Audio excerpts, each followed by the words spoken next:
الفيديو بتاع النهارده هنجرب 2 سندوتشات جديده.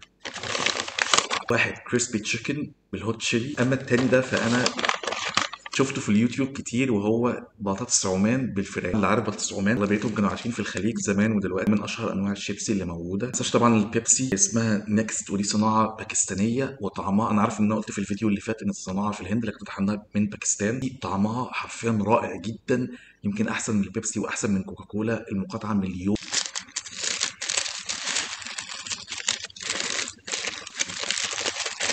طبعا الساعة دلوقتي داخلة على 12 بالليل، أنا لسه ما فطرتش النهاردة أول يوم رمضان، كل سنة وانتم طيبين. خد دي بطاطس عمان. بسم الله.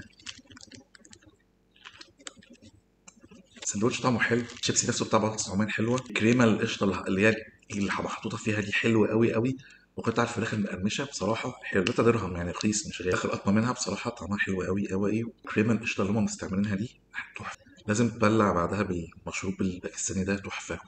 أحسن من كوكاكولا وبيبسي بمراحل، طعمه مش طبيعي.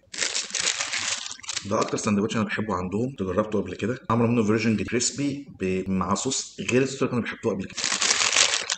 رهيب، رهيب، طعمه رهيب، مش طبيعي. وهو مش عارف ده ب5 درهم ازاي، بس طعمه رهيب رهيب. تتبيلتها حلوه قوي، الخضروات فريش جدا، الصوص اللي محطوط يعني الفراخ حلوه والصوص حلو، فما بالك بقى الاتنين دول لما بيتقابلوا مع بعض. تحفه تحفه تحفه بجد، بسم الله ما شاء الله. ده ممكن تاكله فطار غدا عشاء مش هتزهق. ميكس البيبسي معاه تحفه تحفه. هو عامه المطعم اللي تحت اصلا ده بيقدم اكل هندي من سريلانكا برضو، تشاينيز فود. فاذا انت في الامارات وعديت على المطاعم اللي بتبقى ميكس بين ال3 دول، جنسيات كتير قوي تحت من الناس دي، ودودين جدا وبيحاولوا يبنوا صداقه معاك عشان تيجي عندهم مره واثنين. السندوتش ده هيجيبك من اخر الدنيا.